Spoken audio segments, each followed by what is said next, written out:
dirt. Cause we, a new Raider talk show. We having good times, let's go. My hair's on fleek. It's Mondays with Mike and Murf. So, here we are, back at it again. Day 2, internet problem. Everybody knows stuff happens. Like Forrest Gump, he said it. Shit happens. But we're gonna dance for a little bit and enjoy life. And we're gonna have a big show. Because it's Mondays with Mikey and Murf. We talking Raiders and football dirt. Cause we, a new Raiders talk show. We having good times. Let's go. It's Mondays with Mikey and Murf. Woo! What's up, my beautiful Raider Nation? It's your boy Mikey Raider and Murf from Murf Fan Cave Radio, Raiders Fan Radio. He's got a podcast network that is brilliant, and since you guys haven't been able to see our show for the previous couple days, and we're doing this offline, we actually had to do this show offline because I'm having major inner non-workings. Woo! What's up, my beautiful Raider Nation? It's your boy Mikey Raider and Murf from Murf Fan Cave Radio, Raiders Fan Radio. He's got a podcast network that is brilliant, and since you guys haven't been able to see our show for the previous couple days, and we're doing this offline, we actually had to do this show offline because I'm having major inner non-workings. How you feeling, Murf? I'm doing great, Mikey. I'm glad to be here. Glad to be back for another episode of Mondays with Mikey and Murf on Tuesday. Tuesdays with Mikey and Murf. Although, you know, the Mondays with Mikey and Murf theme song has such a fantastic ring to it, and I've heard nothing but positivity from everybody how they can't get the song out of their head. So we got to keep rolling with the Mondays with Mikey and Murf. But it is Tuesdays with Mikey and Murf. Correct. Well, you came up with the name Mondays with Mikey and Murf, and I appreciate it because it rung true with me. And then I decided to find a catchy theme song and put it together to brainwash the masses. It's crawling up the iTunes charts as we speak, Mikey. Correctly. So I just want to let everybody know during this show there may be internet workings. Murf may blur in and out like from the movie Back to the Future, but he is not dying. It's just internet issues. So here we go. Let's just get right into the show because we could talk about problems all day. Let's get into the headlines, red lines, deadlines, blow my mind. Murf, I do not want to pay my rent. Well, good thing you're not in charge of paying Khalil Mack either. Woo, we gonna get into that. We gonna get into that, and you got some good tidbits for us. So I'm looking forward to that. I got the tids and the bits, headline Mikey. of the week, correct? So the biggest headline of the week is Connor Cook and the rookie shine in the Raiders preseason opener.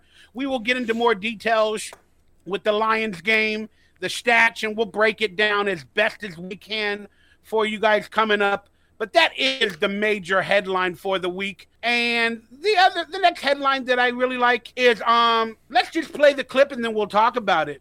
A Colorado State University graduate has been hired as the first female assistant coach in Oakland Raiders history. Kelsey Martinez, a native of Pueblo, is the strength and conditioning assistant coach for the team. She spent several years working under staff associated with the Oakland Raiders. Martinez is the second Rams alumna to make waves in a professional men's sports league in recent years. Becky Hammond, a former star basketball player at CSU, was the first full-time female assistant coach in the NBA. Matt Uris covering Colorado First. So what an amazing sight to see. The Raiders have not only, changed the game in terms of hiring in the NFL with race relations, they've now done it with gender relations. So Kelsey Martinez is the first NFL assistant head coach of the strength and conditioning, and I'm very proud of that. And I love how the Raiders have broken barriers throughout the years. How do you feel on this subject, Murph? Yeah, I think it's awesome. You know, the Raiders, as you mentioned, have broken barriers. They've been champions of diversity from day one, from all the way back to 1963 when Al Davis refused to play games in Mobile, Alabama, based on their segregation laws.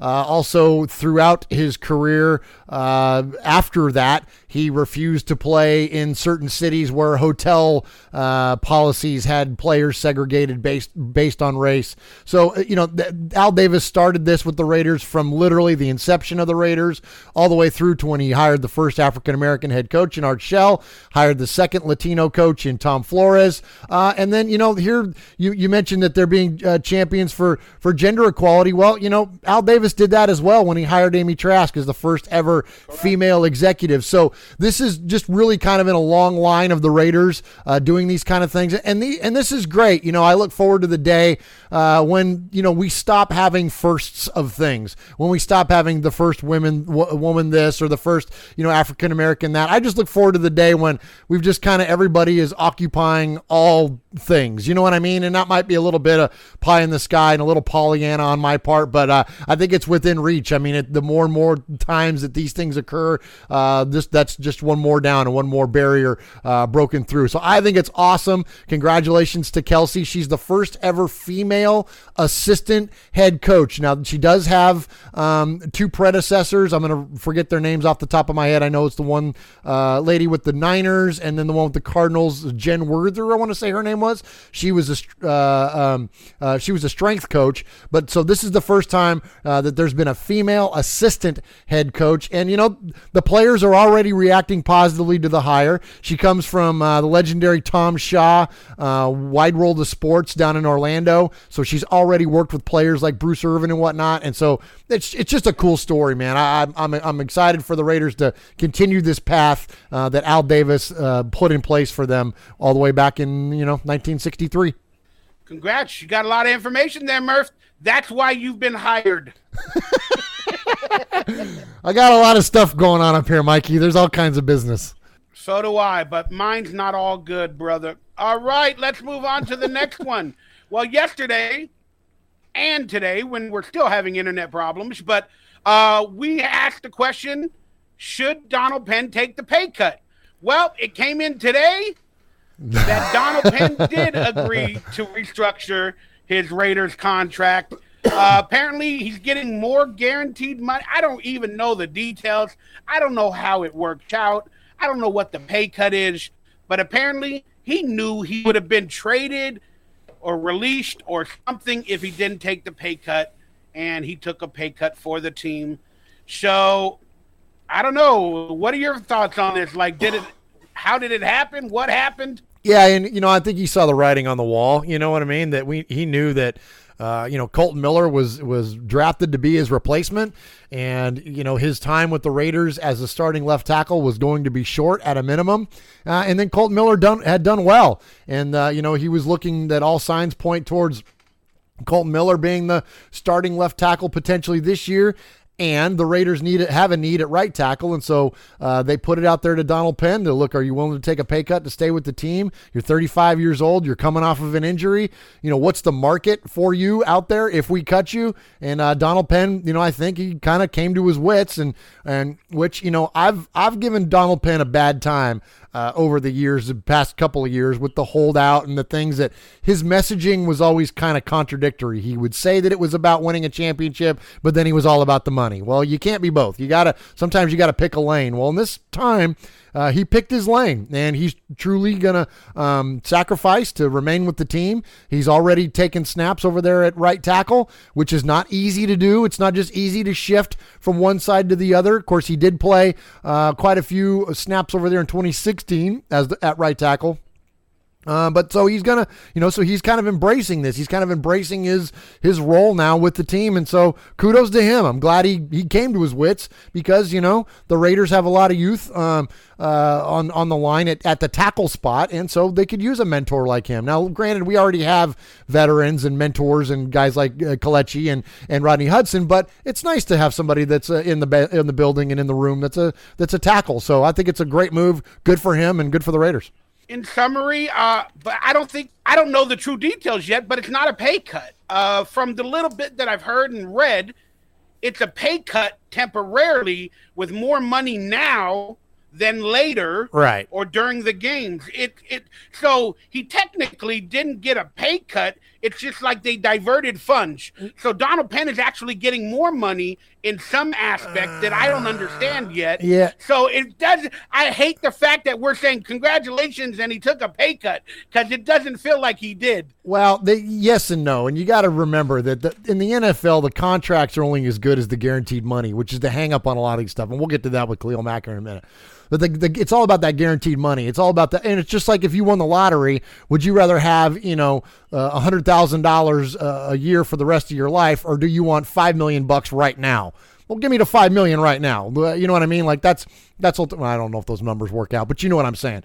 Point is, though, is that you want to take the money on the front end, and that's what he's doing. And frankly, because look, he's going to play this year, but next year is not guaranteed for him. And the Raiders have told him that. So would you want to have the bird in hand and the position in hand now with a chance to win a championship? Or do you want to, bank on your future earnings of a 35-year-old that's coming off an injury? Well, he's not going to do that. He's not stupid. So he's taking a little bit more guaranteed money, which is great for him. And the Raiders are going to get production out of him, which is great for the Raiders. And then next year, he'll probably be looking at retirement, frankly. I mean, I don't know what the market's going to be, but he's gone. I mean, Colton Miller is being talked about, looking pretty decent. Donald Penn knew he was the replacement. That's why he put pen to paper and took this pay cut, or let's call it a pay raise. Let's move on to Khalil Mack. Ooh, boy. Apparently, the Raiders can fine him $814,000 for missing the first preseason game. You got to remember, he's also missing, or can be fined, $30,000 a day for every day of training camp he misses. So I'm going to say at least 10 days in training camp, that's $300,000, plus this first preseason game of $800,000. You're looking at $1.1 million in fines at this exact moment for Khalil Mack. And I asked the question, regardless whether he comes in or not, should the Raiders fine him? Yeah, I mean, I don't know what kind of legalities are in place or what kind of numbers they're beholden to as far as the restrictions on them to whether they can impose a fine or not. And I guess ultimately it comes down to what message the Raiders are going to choose to send. What message are you going to send to him? What message are you going to send to the agents? I mean, you're talking about dimes getting in the way of dollars here. You're talking about a guy that's potentially looking at $65 million plus guaranteed, and we're talking about $800,000. I know plus the other money is over $1 million, but either way, that's more money than Dak Prescott's going to make all in 2018, which is weird to me. But point being, though, in relation to Khalil Mack, and should they? I think that there's, should they fine him or not? I think that's a bigger question, is based on, well, what message do you want to send? Because the significance of the dollars themselves, and it's bananas to me that we're talking about insignificant dollars being $1 million. But it's in terms of the whole, entirety of the contract, it's kind of small. So whatever the Raiders want to do, whatever they feel is the most strategic move for them, and I think that's ultimately what they're going to do. Now, if you ask me what they're going to do, I don't know. If he comes to a deal and they come to an agreement, then no, that fine probably is going to get passed over. But if they don't come to an agreement, he's playing on that $14 million this year, and he's looking at a franchise tag next offseason, I think they might send it to him. Well, I would tell you that I think they should fine him. Most NFL players, when they come back to camp or they sign a contract or whatever it is, the team lets them go and says, it's all right. We're not gonna throw the fines at you. But look, in this new age of holdouts, why not fine these players and try to prove a point and not let them miss camp, not let them hold out in the future? You guys signed your 5th-year option or agreed to it, so let's just move on. Don't hold out or we're going to fine you. I think the Raiders, I love the guy, but I think they should fine him to set a precedent. Yeah, I mean, it's certainly that would be one strategy, and I'm kind of agreeing with you. I don't ever like it when players hold teams hostage. But I also understand, though, that this is going to be the biggest payday of this man's career. He's looking at generational wealth. He's talking about impacting his family for literally generations to come.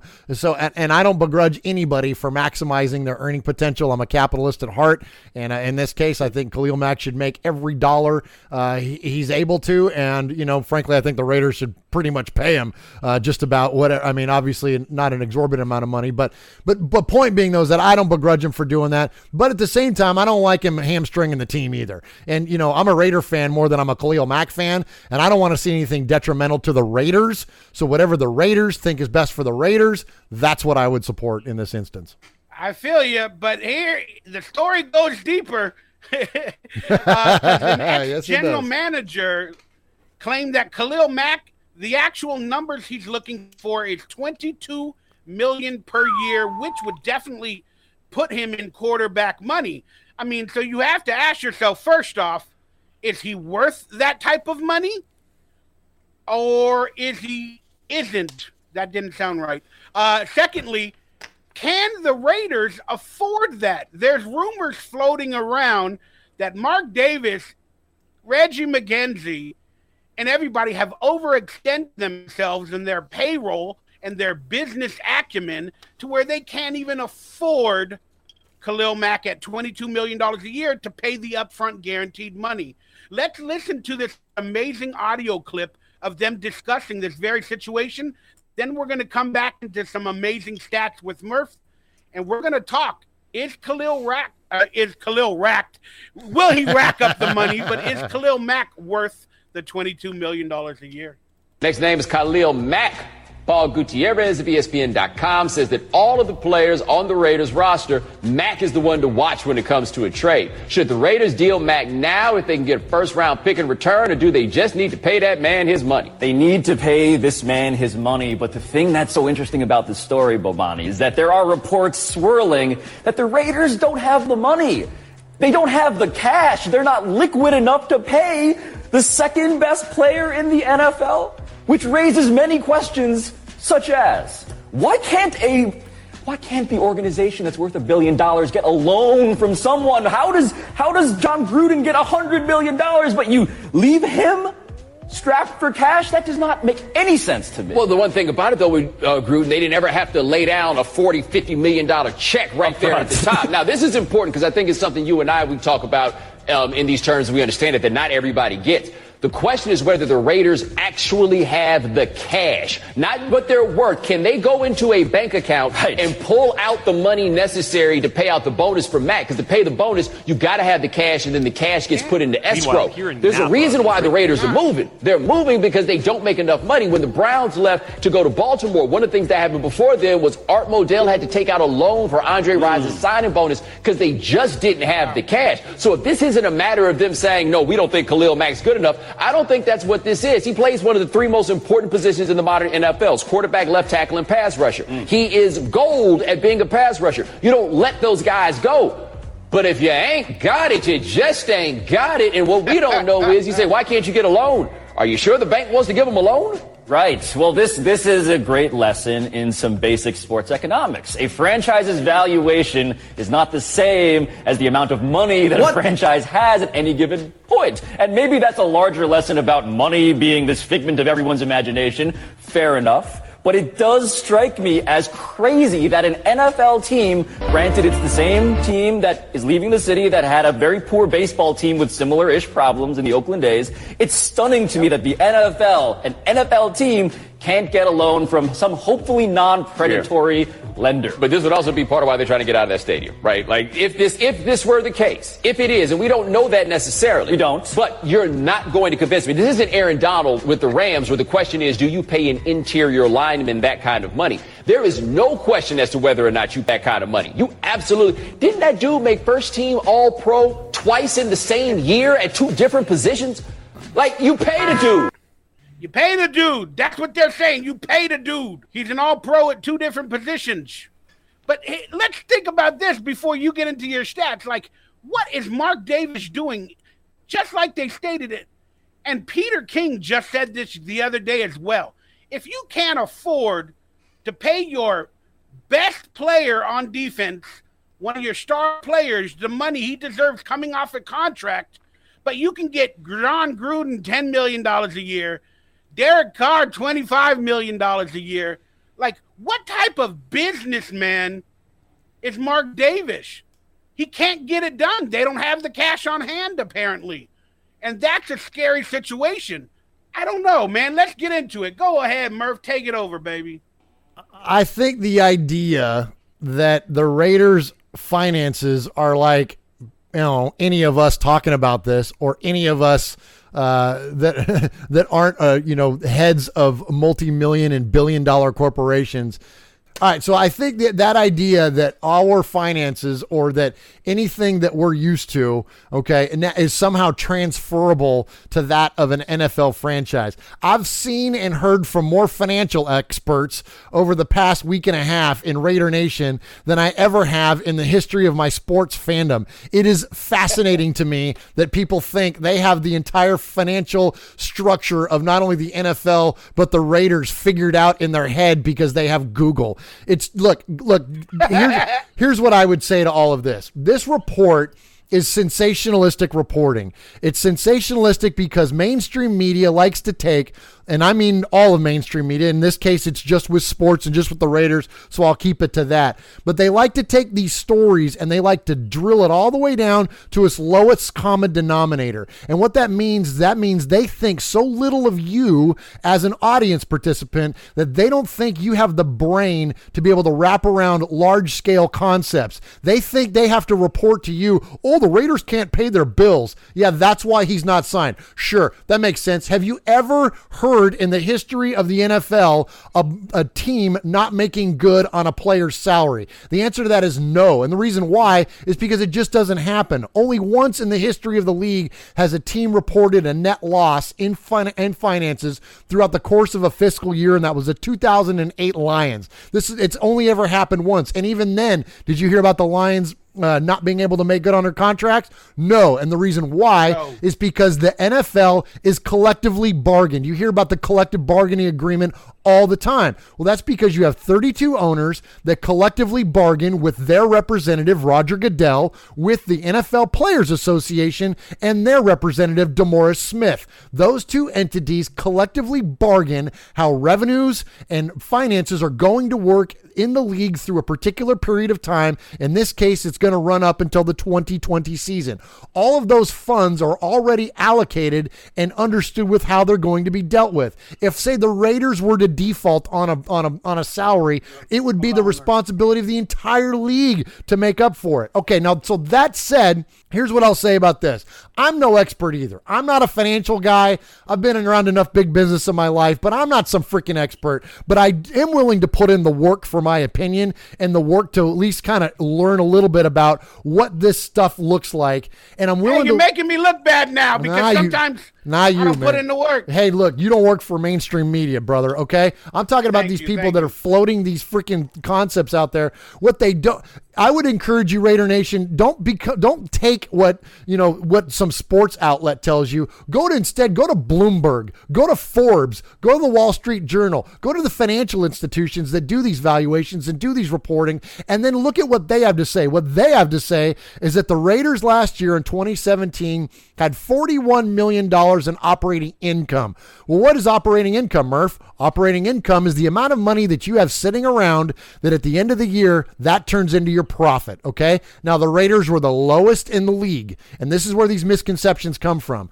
That they only had $41 million to turn in operating income that turned into profit. Now, the Raiders ran over $100 million in additional profit year over year, and they're like 300 and some odd million because they've grown. Here's the big surprise for anybody who wants to take a shot at Mark Davis. They've grown in operating income over $100 million from 2012 up until this day. They've also tripled in value and are worth $2.4 billion as of today because of Mark Davis. All right, so that said, the Raiders ended their year with much more money in actual profits, but their operating income, what they just have in income on hand, is $41 million. So people are saying, well, that's not enough to pay for $65 million of Khalil Mack. Except here's the damn kicker, Raider Nation. The Raiders paid in 2017 $194 million in salary, okay? That money's taken out before you get to operating income. The players' salaries are part of the business. And these people that are saying like, oh, the owners have to guarantee the players' money. Look, Mark Davis is not scratching a check out of his personal account, okay? Everybody's money comes from the dang Raiders. And you can slice it up and you can get specific and you can try to get all these different angles to say and to prove your point about all the Raiders are broke. But here's what I'm going to challenge you with, Raider Nation. I'm going to challenge your brain. Don't listen to mainstream media's boring ass bottom line take that, oh, the Raiders are broke. And instead, think about this. The Raiders are looking at having Khalil Mack under contract this year. He's 27 years old. The Raiders can franchise tag Khalil Mack twice. That puts him at 28. That puts him at 29. That means we're going to get 3 more years of Khalil Mack in his absolute prime. Under $20. Under $20 million as well. Exactly. And then at 30 years old, he would become an unrestricted free agent. The Raiders would no longer have any rights to his playing, and he can go wherever he wants. Okay, so here's where you got to start thinking about it. What have other players comparable to Khalil Mack done after they turn 30? Here's what's the hang up. Here's what Reggie McKenzie and John Gruden and Mark Davis are looking at. They're not looking at is Khalil Mack worth $22 million right now today. They're looking at it, is he going to be worth it when he's 30 plus? And that, Raider Nation, is to be questioned. And here's why. I ran some numbers from some players that I felt were comparable. Now, you may have a different list, and you can look at your list, and I'm not saying that everybody that's ever turned 30 has fallen off a cliff in production in terms of playing in the NFL, but I'm going to throw a few at you. Okay? So right, comparable. Let's wrap this up, but let's get this information, Murph. Let's wrap this up. I'm going because this. All right, I'm done. You're on a roll, baby. I know. Let me finish, and then I'm done. When I'm done. So DeMarcus Ware. Okay. Mikey, would you agree DeMarcus Ware is a similar type of pass rusher than what Khalil Mack is now? Would you agree? No. You wouldn't. Why? I think DeMarcus Ware has one move. Khalil Mack does it all. Okay. I think Khalil Mack has more in his repertoire in terms of movement on the field. Okay. Well, you know what? Khalil Mack's never had a season as good as DeMarcus Ware. So when you look at the numbers, DeMarcus Ware had way more productivity, had 20 sacks even one year in 2008, which was his fourth full year with the team, which we're going into with Khalil Mack now. Okay, but so here's my point, though, is that when you look at DeMarcus Ware, he had double-digit sacks all the way through his entire career until guess what age he turned, Mikey?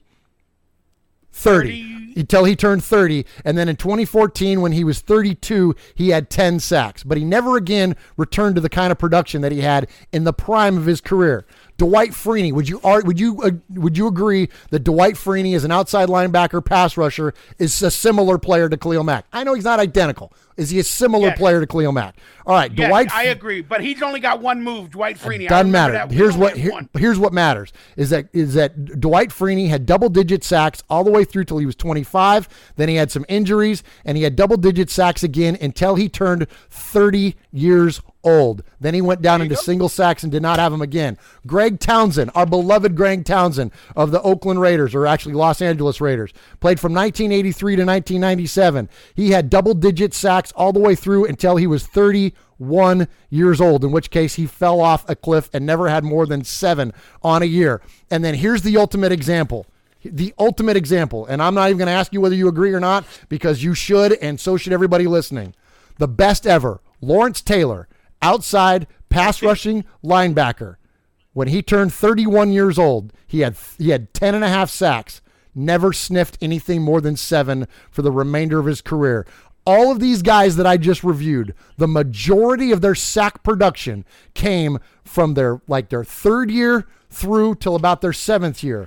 Khalil Mack had four sacks his rookie year. He had 15, in which that was the year they referred to in the article, where he was an all-pro at both positions. And then in 2016, he had 11, and last year at 10.5, which was a down year, and that was a lot of other issues going on. There you go. That man has never had the productive years of all those players that I just named. Okay? Now, so if you're Reggie McKenzie, are you willing to crack open the checkbook and pay $22 million a year for someone that's going to then follow and trend this? So are you willing to pay that money when he turns 30, 31, 32?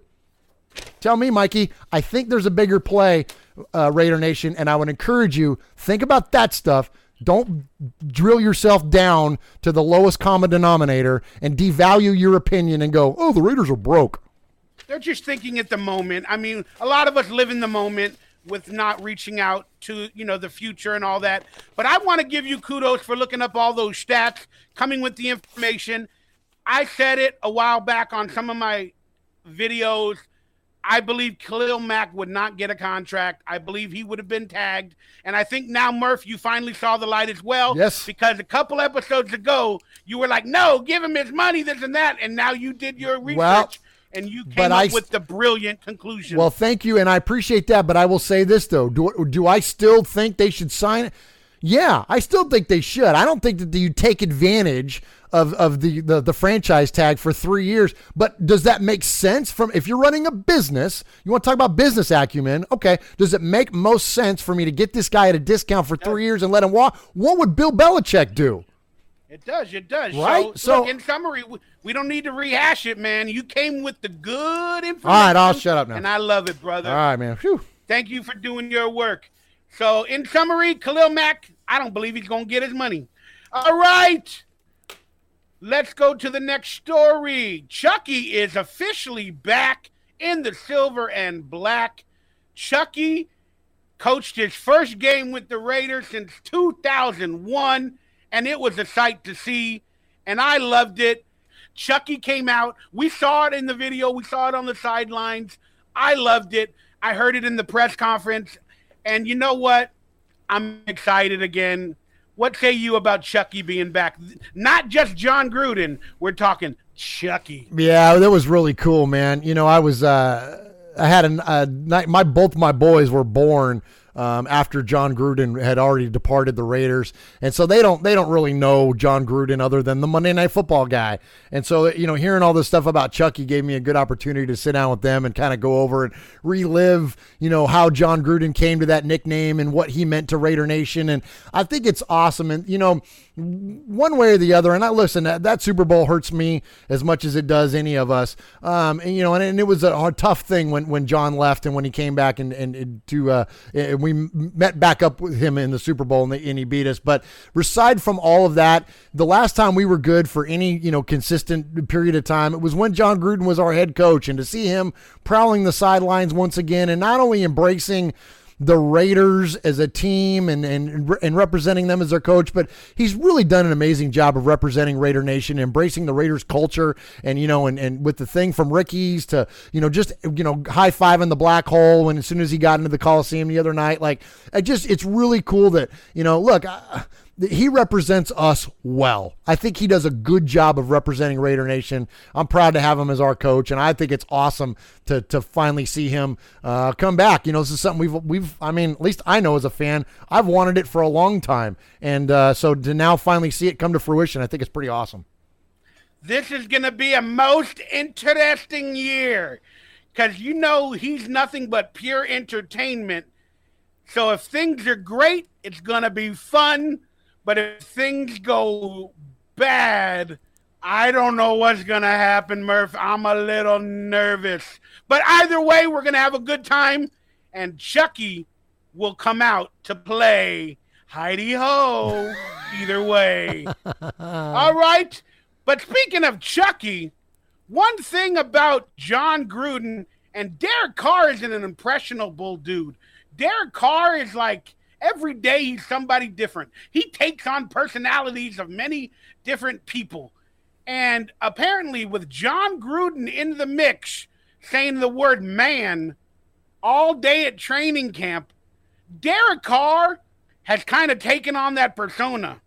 So Chucky is mentally clearly driving Derek Carr. Let's listen to Derek Carr speak in all the press conferences, and let's see how many Grudenisms he says. Come on, man. It was, man. Yeah, on a stupid scramble drill, too. So, yeah, man. Sorry, I cut you off. Yeah, man, he's, it's exciting, man, to get Dang, man, absolutely, man. I think, there's no secrets, man. If I screwed it up, yeah, I screwed it up, man. No problem. If he yelled at someone, he's going to go grab him, man. I love you, man. The reason I'm getting after you is because I see this and this. Whenever we got together, man, it's time to grind. There were some days, man, it felt like Groundhog Day. When teams see, Coach Gruden and myself run out on the field, they know, hey, man, we're in for it mentally today. Jared Cook said 1976 films where you can't even make out the players? Man, I'm telling you, he's bringing out some stuff, man, and he brought out some more last night to put his point across, man. He shows some of the greats. The way he gets his points across, especially to the veteran players, man, it's awesome. So I'll be at the house, man, sometime. Anyone around us has seen over the last 5 years, man, we are a tight unit. Thanks, man. Yep. Bravo, Mikey. I think he was at 20. He was at 20. Oh, that's awesome. That is too funny. Good job, dude. That's funny. Chucky is definitely influencing Derek Carr, and this is going to be a fun year. And so with the numbers at 20 from online video, you know what? Maybe we should continue this and see how many he has from press conferences or online video at the end of the season. How many times he says the word man. So from what I gathered, we're at 20. So I'm sure it's more than that they didn't even film. Hey, man. That's beautiful. You're at 1. All right. That's too funny. All right. I love it. All right. That was just a quick little ending to the headline segment. So now let's get into the main topic, game review. Let me turn on Murf's video. Hopefully he can see it. If not, I have to turn it back to audio so we get a clear signal from you. But this is the game review portion. We have never done this before. We are not experts. And we're going to do our best. So all you haters that, want to get mad at our misinformation or my misinformation, relax, take a Ritalin. Drink a beer, chill. But the Raiders are leading the AFC West, the only team in the AFC West to win in the preseason. We beat the Detroit Lions 16-10 in the preseason opener. There wasn't much going on. So let's look at some of the complete stats on that. We got total yards for Detroit. They had 227 on offense. Oakland, pretty damn good, over 300 for a preseason game. You don't expect much offense in a preseason game. Turnovers, we were 1-1. We had 20 first downs. We beat Detroit. And time of possession, Detroit beat us 31-28. The game leaders were Ruddock for the Lions, Cook, of course, for the Raiders. Rushing yards, Chris Warren. Yeah, you could read it all on screen. I don't have to go into detail. And then there's the scoring outlook. Pinero was the first scorer with a 21-yard field goal. Schweitzer, 7-yard pass from Connor Cook. I liked what I saw. The fact that Gruden was back was amazing. It added excitement to the game.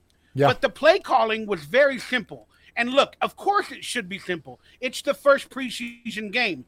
But it was actually technical. Simple is what I meant to said in my instant reaction. Because on the Marshawn Lynch touchdown, players had to do movement. Amari Cooper moved from the backfield inside, and then the defense for the Lions didn't know whether they were going to hand the ball off as an RPO to maybe Amari Cooper or what, which enabled Marshawn Lynch to get the handoff. They were chasing Amari Cooper because they didn't know who'd get it, and Colton Miller with the nice, I don't call it a foul, but he had a nice block. And then Marshawn Lynch, I never saw speed like that in 2 years, 3 years from Marshawn Lynch. So it wasn't simple play calling. The Raider players pre-snap were moving. They were creating mismatches early in the first preseason game. But it was simple run plays. Run to the left, find an opening. Run to the right, find an opening. Run up the middle, find an opening.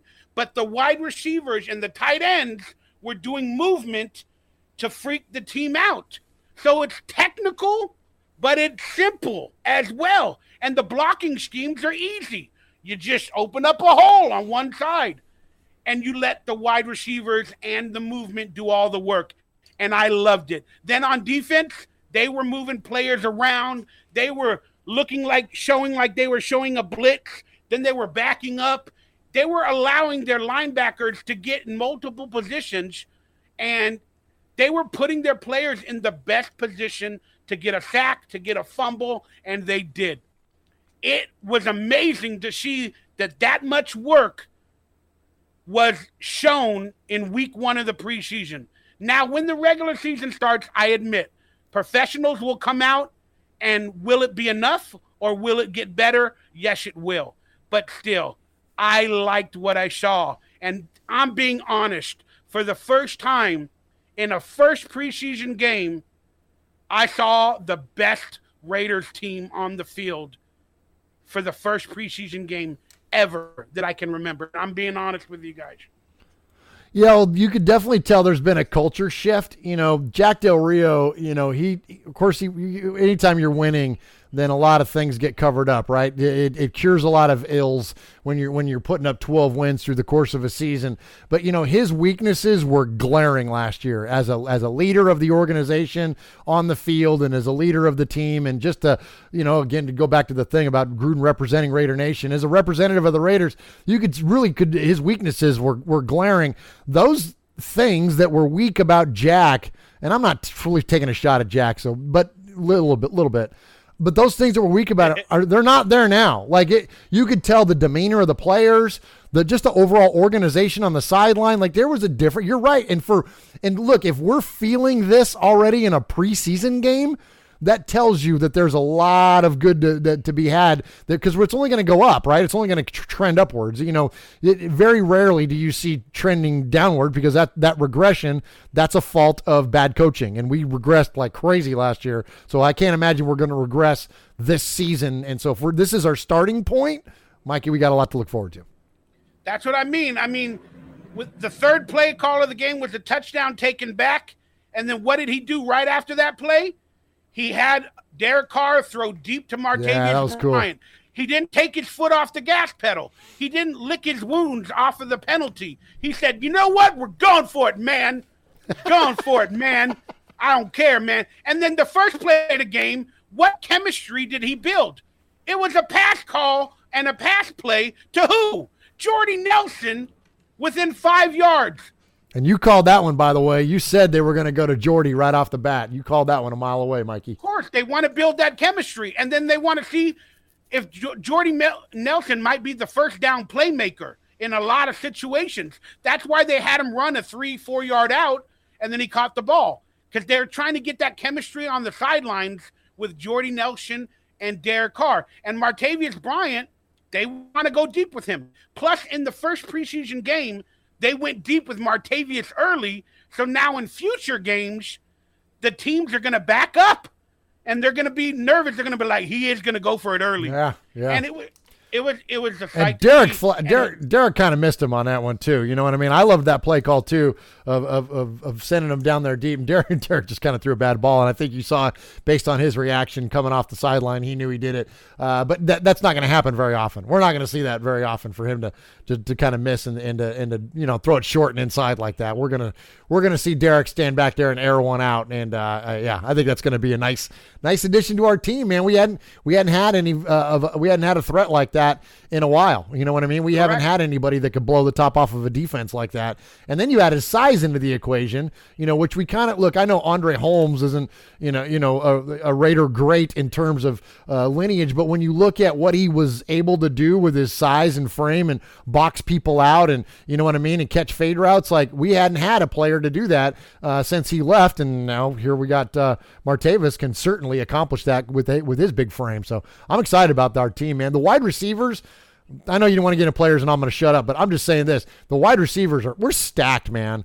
We saw a lot of good in this game, and we saw a lot of how good our wide receivers are going to be.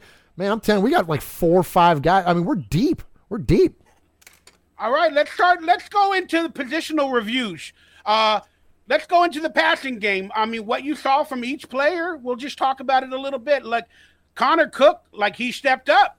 I don't know whether it's a coaching change or what, but Connor Cook had some skills in this game. He improvised. The first read wasn't there. He made a move, finds another read, and then he gave his players a chance and throws the ball and had a nice touchdown, and he improvised on a couple of pass plays. I don't see that from Connor Cook the first 3 years with Del Rio's coaching. Greg Olsen helped out Derek Carr in his rookie year. Greg Olsen is now, I'm going to call him a quarterback guru because I like the dude. And now John Gruden is supposedly a quarterback guru. Now you got 2 quarterback gurus working with Connor Cook instead of, the rookie Todd Downing last year or the previous year before that. He's finally getting coached, Connor Cook. And I saw it, and I loved it. Connor Cook might be a steal in the draft as a backup for Derek Carr moving forward. I loved what I saw from him. Derek Carr, again, on that pass play to Martavis Bryant, he undershot him. Martavis was wide open. If he got the ball in front of him, maybe 5-6 yards to the right, Martavis could have ran under it and caught it. But, it held up a little bit. But that's chemistry. Martavis has headaches every damn day. He's missed a couple of days in camp. He ain't paying his child support according to TMZ. Martavis has got to get his together. I'm just being honest with you. And EJ Manuel, look, he does what he does. He throws short routes. He gets the ball to players. I don't know if he'll be on the team moving forward if they're going to have 3 or 2 quarterbacks. That's just my over review of the passing game. What's yours, Murph? Yeah, first off, Derek Carr, sadly, you missed that pass, but I mean, Derek's fine, so we're good there. This is going to be interesting when it comes to who the second is. I think the consensus is that the Raiders aren't going to carry 3 quarterbacks, that they're only going to carry 2. So you kind of are left with a conundrum here. Like, are you going to carry Connor Cook, who is eventually going to be coming up on a contract? You're going to have to pay him, especially if he does well. You're going to have to pay him quarterback money. So are you willing to scratch a check for, $8-10 million for your backup quarterback? I don't know. Or will you trade him away? Will you do a Garoppolo? Will you coach him up, get him to where he's got some value in the league, and then you send him off for draft picks? I got to think that that's probably the direction the Raiders are going to go in, because they're not going to have a whole lot of money to play with once we get to, paying Khalil Mack and Amari Cooper and all these guys. So I got to imagine that it's probably going to be more of a situation where we look at, I don't think he's going to get traded this year, but that's certainly, again, it's something else to consider. You got to look big picture on this stuff. I like it. I like his performance, and I'll tell you something that came out this week on our show. I asked Uncle Mosh a similar question. I'm like, what is it? Is it coaching? Is it what? And he's like, well, why does, it doesn't have to be one thing mutually exclusive. He's like, this is a culmination of a lot of things. This is coaching. This is maturity, because of all accounts, Connor Cook was a pretty immature individual in college and coming out, which is why he was a 3rd-round pick. So, this is a combination of a lot of things going right. And it showed. I mean, you talk about, how, kind of his presence in the game, that play where he threw that touchdown pass to Switzer, he's rolling out to his left-hand side. He's keeping his eyes downfield. Now, granted, Switzer does an amazing job cutting across the back of the end zone, reverses direction, and heads back right in order to create space and to give Connor Cook a throwing lane. But Cook pretty much puts it on the money. Switzer has to lay out for the ball. And he didn't do it off of his back foot. Connor Cook slid to his left, almost got hit. Then all of a sudden, he got his footing back, and he turned his body, and then fired it in there, man. Yeah. That's what I meant. It wasn't like, let me throw the ball. It's like he got his footing and threw the ball, and that was amazing to see. It sure was, man. I thought that was a great play. So I don't know. It's going to be interesting, man. I guess what I'll say this. I don't think we have a definitive answer to what the Raiders are going to do after Derek Carr. Now, this is a great problem to have, because for the longest time, for a really long time, we didn't have a franchise quarterback. We had issues at quarterback, and we didn't know what we were going to do year in, year out. You think of all the different debacles we've had, from Kerry Collins to Aaron Brooks to Carson Palmer our quarterback situation was a mess for a long time. Well, now it's not. We have a franchise quarterback. He's great, and so we're set there. So it's nice that we're worrying about who the second is going to be and if we're going to carry 3. That's a pretty nice problem to have. But I think it's very, very much up in the air, and I don't even think the Raiders know. I don't think they have a set plan. I think they're just going to kind of play it as things unfold. Well, he had a bad day at training camp 2 days later, so let's talk about that. But let's go into the rushing game. I'll throw out my quick thoughts. I really enjoyed the rushing game. I thought the fullbacks did their job, and I really liked that Warren was undrafted, made his way to the team. They had him in minicamp, and he looked pretty solid. Gruden was coaching him up because the truth is, we all thought it was Marshawn Lynch, Doug Martin. Then it was going to be a battle for third between Richard, DeAndre Washington. And then we heard Chris Warren came onto the scene with an injury to Richard. Then they brought on Butler, which didn't do much in that game. But we thought it was a battle for third position. Now I'm looking at it after game one, and I'm thinking it might be a battle for the backup to Marshawn because we didn't see anything from Doug Martin. And Chris Warren has really stepped up his game. And it was very good to see. Richard stepped up his game, in my opinion. He caught the ball out of the backfield and looked clean. Richard did. So did Washington. So this is just temporarily. I need to slow down my horses. We need to see something from Doug Martin this game coming up because I think it is now a battle for second for the backup spot between Richard, Washington, and Doug Martin and Chris Warren. Who, if you ask me who has the edge, I'll tell you in a little bit on another segment. But that's what I saw, and I liked what I saw out of the running backs, especially with a fullback blocking now in the new Gruden-Olsen scheme. They went back to the old school where they got a fullback blocking, and I loved every minute of it. Your thoughts on the rushing game? Yeah, I won't rehash everything that I already rhapsodized about Chris Warren. I'm a big fan of his, and I think that with the, you mentioned Keith Smith. Well, you didn't mention Keith Smith, but you mentioned the fullback, and Keith Smith had a phenomenal game. He's going to do a lot for this offense, and I think that, what we assumed was going to be a positional battle between Washington and Richard for the third spot, I agree with you. I think Chris Warren is going to make this team. One of the things that often doesn't get talked about, though, that I would throw out there is that a lot of an under-evaluated portion, at least from a fan perspective, an under-evaluated portion of the running back's job is pass protection.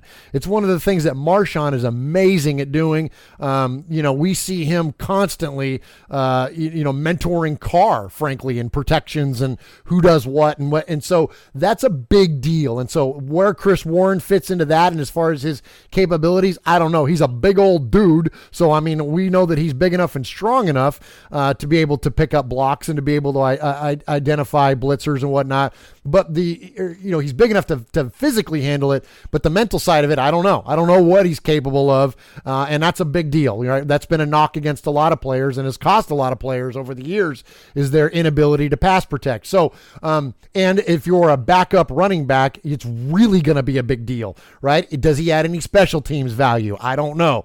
Where when you look at somebody like Richard, he's got a high upside in terms of special teams value. So if you carry him on the roster, he's got more value than just, carrying the football. So I think there's a lot of dynamics in place. I'm with you on the Doug Martin thing. Now I've heard it thrown out there that maybe Doug Martin's spot has already been solidified. So we're not going to see a lot of him because they're saving him for the regular season. I don't know about that because again, he's on the wrong side of 30 coming up this year. And so I think there's a lot of dynamics in place that we're going to see play out. And look, if Chris Warren continues on the path that he is, he's definitely going to make this football team. And like you said, he could compete for the number 2 spot. Gruden definitely needs a, excuse me, my voice. Gruden definitely needs a scat back, somebody to catch the ball out of the backfield, and he definitely needs blockers to pick up the blitz. That's what Chris Warren spoke about this week. He said he hasn't had much opportunity to prove himself in that aspect, so hopefully that's coming up. But he proved himself in the run game this week, in the basic run game, so that propelled him into that third string category, and we're definitely going to get some good running back material in the upcoming games, and I'm looking forward to it. So let's move on to receiving, if you don't mind, because we are loving what we talk about, but we gotta do this. Okay. So the receivers, the ball got tossed around a lot, and again, I like that. Multiple receivers means multiple opportunities. Holton and them on many plays, they look nice. Jalen Richard, as you can see on screen, 4 catches out of the backfield for an average of 8.8, which Gruden definitely wants a running back to catch out of the backfield. 8 men, everybody did their job. I wanted more from Martavius Bryant. He played a lot in the game. I don't know what's going on there, whether he knows the playbook or not, or he just knows one route. I don't know. But Switzer looked good in the red zone. Jordy Nelson, nice catch to start the game. But look, we got 198 yards on receiving to multiple receivers. It's pretty good. So your thoughts on the wide receiving category? Yeah, I'll keep it brief. I think it's awesome the amount of depth that we have. Of course, Holton had the big catch for 41 yards. I don't know. He's kind of been hit and miss, but Seth Roberts isn't on the stat line because he didn't play in the game. So there's somebody else that, again, we're all kind of have been down on Seth at times because of his inconsistency with his hands. But once upon a time, he was a pretty dang good third receiver, and the reason he got that big contract was because he helped us win a bunch of football games. He helped us win at Tennessee. He helped us win at Tampa Bay. Like, he helped us win in that 12-4 year. He was responsible for a lot of that production. So, he's got talent still. So that, coupled with all the other guys that are, have been brought in and drafted, I think this is probably top to bottom outside of maybe offensive line. I mean, top to bottom, we're stronger at wide receiver than we are anywhere. And it wasn't like that coming into the season, let's be honest. No, especially knowing if you'd have told us you're going to take out Michael Crabtree, say before Jordy, before anything else, if you just say you're going to take the existing wide receivers and you're going to take away Michael Crabtree, what do the Raiders look like wide receiver going into 2018? We might have been like, oh, boy, I don't know. But sure enough, here we are. And, add Martavis Bryant, add Jordy Nelson, add Ryan Switzer, draft Marcel Aitman. All of a sudden we're like, oh, well, hey, we look pretty good. We do. And defense was much improved for a first preseason game. The young players were coached up. I mean, look at the total tackles and the solo tackles. They're almost similar. That means that they solo tackled every time they tackled. It's just very, very good to see. Multiple players, multiple positions, moving around the field. And it was good to see the rookies play well. And Markel Lee looked like he played pretty good. He damn looked great, decently. Man. He looked great. Shalom Luani, kind of stepped up a little bit. We've been expecting a lot from him. And, this might be his year. PJ Hall, again, all this other stuff. It was just fun to watch the defense run around the field.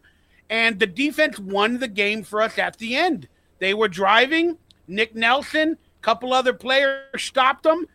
And they got the job done. Young players got the job done. Yeah, the secondary was fun to watch, man. The speed to the football, kind of the way they were flying around was pretty encouraging. We hadn't seen that as much last year. Just the overall physicality of it, you could just see it was tangible on the screen there, the way that they were moving to the ball. And, look, we all should root for Markel Lee a lot. Like, I mean, Tyre White. That's your dude, Murf. I'm telling that's your dude. He is. Yeah, that's my dude. And, Tyre Whitehead has been an awesome addition to the team at inside linebacker, but we need Markel Lee to step up. And sure enough, he did. And I don't have the PFF numbers in front of me, but he rated out really high this week. Yes, he was high in preseason. In everything, man. And so, that's encouraging. We need to see that. And, look, and Carl Joseph made a great tackle, coming out. And I know he got a flag for it, but, I mean, he was just making an aggressive football play. That sack he had blitzing in was awesome. I mean, that was like,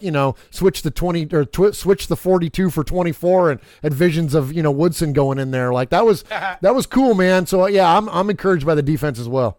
Yeah, man, you said it best. I mean, they looked pretty damn decently. And Markel Lee, the young linebacker, stepped up. And you made a point. Let's get into the kick game because special teams is a big issue. So in terms of the kick returning, well, we got our first view at who they're at least trying out. And it was Griff Whalen and Nick Nelson on kick returns. Not punt returns, kick returns. But they both had an average of about 22. And it was interesting to see a defensive player, Nick Nelson, back there a la Charles Woodson from back in the days. And I really, really thought that was interesting. Eddie Pinheiro was 3 for 3. Mike Nugent didn't play. He's a veteran. They know what they got in him. I say you cut Mike Nugent now. Eddie Pinheiro looked that good from the dirt as well. He was 3 for 3, couple of them from 40 yards or more from the dirt infield, and it was good to see. And I believe they believe in Eddie Pinheiro. But your thoughts on the kick return game, Nick Nelson, Pinheiro? Well, yeah, on the returns, both kick and punts were Whalen and Nelson, and I thought that was a little bit surprising. I expected to see Switz back there, and instead, we got Griff Whalen, who did fine, I guess. He flashed a little bit, and so did Nick Nelson on that. He had a 22-yard return. I mean, let's say not terrible, but yeah, I expected that we were going to see a lot of Ryan Switzer back there, so that was a little bit surprising to me. And now I don't know if that's just the Raiders kind of feeling it out to see what they have in certain players. I guess that's ultimately what preseason is, right? It's just kind of evaluating the depth at certain positions. And so that's probably what they were doing. As far as cutting Mike Nugent goes, I mean, I think you leave him around as long as you can just to have him continue to mentor Eddie Pinheiro. But I thought it was really cool that, the first shot, they had to put him on the dirt and have him kick. They did, and he did it, and he did it well. And that was nailed it. He nailed it. And so that was really encouraging, that he didn't shy away from that. Gruden often tells stories about how when they brought in, Seabass, about when he saw the dirt, he was like, he was kicking from Mars. Like it just blew his mind that he'd have to kick off of dirt. Well, we didn't get that from Eddie Pinheiro. He just stepped right in there and booted that thing. And so, I thought that was really cool. And then, his teammate in Florida, Johnny Townsend, man, I like this idea of keeping these guys together and adding some continuity, that's going to carry over from SEC football here to the Oakland Raiders, man. I think it's cool. You're definitely right. And I'm going to be honest with you. I don't think Eddie Pinheiro is showing any lack of confidence whatsoever. In the press conferences, like, he has swagger. He's wearing, like, probably diamond earrings. He's got his shirt open like this, and he's showing these tattoos with numbers on it, and they're like, were you a little nervous to kick off the dirt? And he's like, no, I've never done it, but I can do it. I'm a kicker. It's what I do. I'm just like, I don't know if this is real or not. I don't know. Just what we need is another diva in the kicking game. Did we just get rid of one of those? Is he Latin? I think he is, and he looks like he's going to be a Latin ladies man. Actually, I love that. That's perfect. That's what you want in your field goal kicker right there. That's amazing. I mean, look, don't get me wrong. I was, a Seabass back in the day with his, his big belly and his 94-inch pythons and all that kind of stuff. You know what I mean? And, going to frat parties. Scrawny. Eddie Pinheiro is scrawny. I know, but I kind of like the idea of having the Latin lover instead as our kicker. That fits a little bit better with the persona of a kicker. I love it. That's cool. What movie was it where every time they go, who are you? I kick ball. I kick the ball. They're like, oh, are you on the team? What's your name? Yes, I kick ball. I kick ball.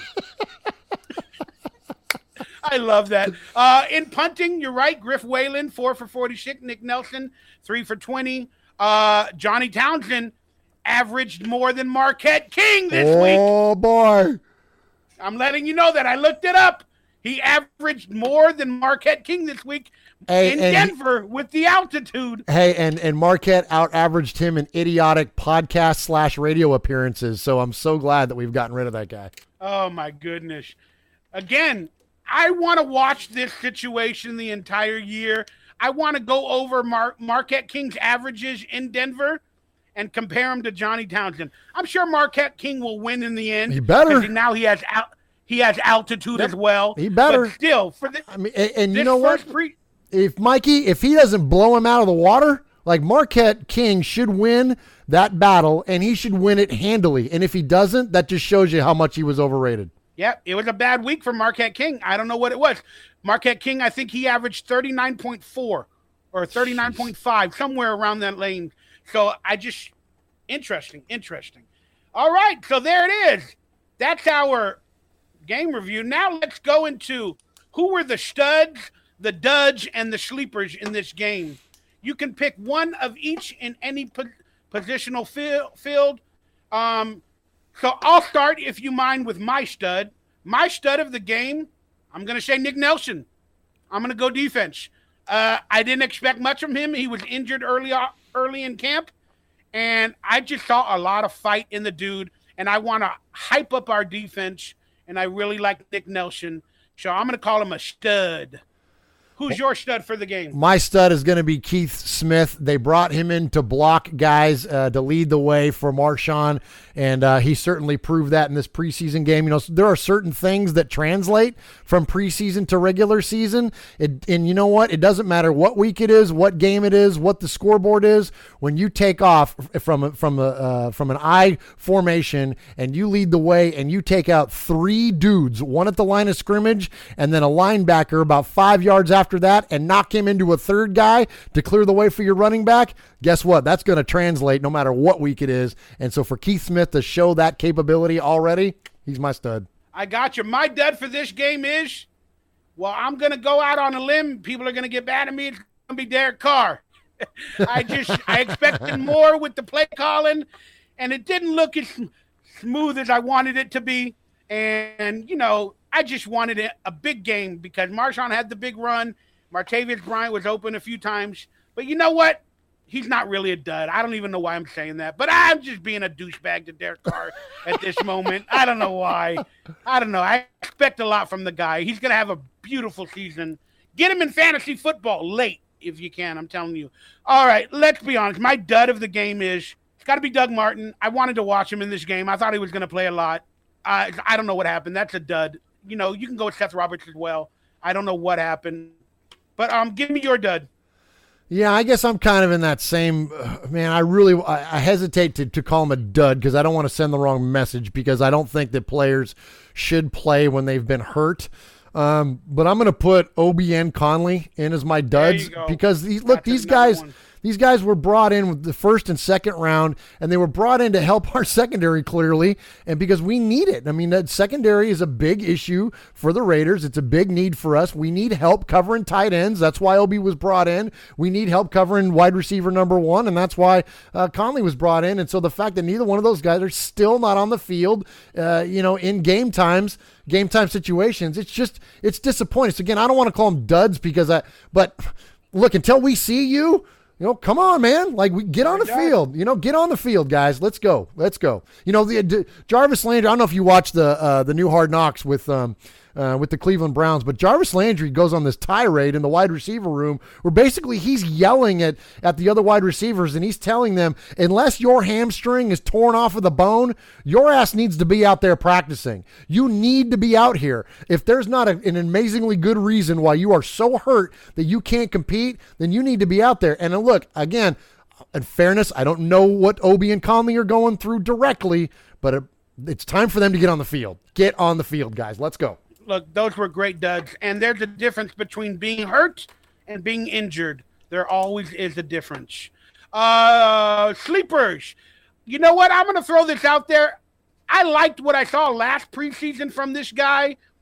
And now this year with Gruden, he's literally started on the first string, and he played the entire game at right tackle and various positions during the entire game. That's my boy Ian Silberman. Where did he come from? Ian Silberman was a 5th-round draft pick from the 49ers in 2015, got cut, didn't play till 2016 with the Raiders on not the practice squad, like he went into training camp. Then in 2017, last year, he was on the training camp, and he worked his way onto the practice squad, but then he got cut. And then now he's back again with Gruden, and now he's the first-string starter in the first preseason game 1. And Gruden spoke about him in the press conference this week and said, you know what? He's worked his way up. We need him on the field. He can play multiple positions. He's a hard worker. With Breno Giacomini injured, Brandon Parker injured, Ian Silberman, he's stepping up. And we need players like that. So he's my sleeper. Ian Silberman, you're my guy. Murf's got Markel Lee. I got Ian Silberman, baby. I love that. That's a good one. All right, my sleeper, really it should be Chris Warren. But I've spoken enough about Chris Warren that I'm already risking full fanboy level here. So I'm gonna pick somebody else. I'm gonna go with Eric Harris. Eric Harris had a heck of a football game, and I didn't expect him. Just like with Warren, I didn't have any expectation this guy was going to be any good. We brought in a lot of players in the secondary, Rashawn Melvin, Darryl Worley. We brought in a lot of players, and you kind of expect those guys to play well because they've had prior success. I didn't expect to see Eric Harris come in there and do what he did. So, it just, again, I guess if by definition, a sleeper is somebody that kind of catches you by surprise, you didn't expect him. I didn't expect Eric Harris, so I'm going to go with him. They were talking him up in training camp, and he got right before the end of the season, he got a contract extension for the next year, like a little bit of extra money to play on the team this year. I think they knew what they had in him, and they wanted to get him as cheaply as possible, but give him some money.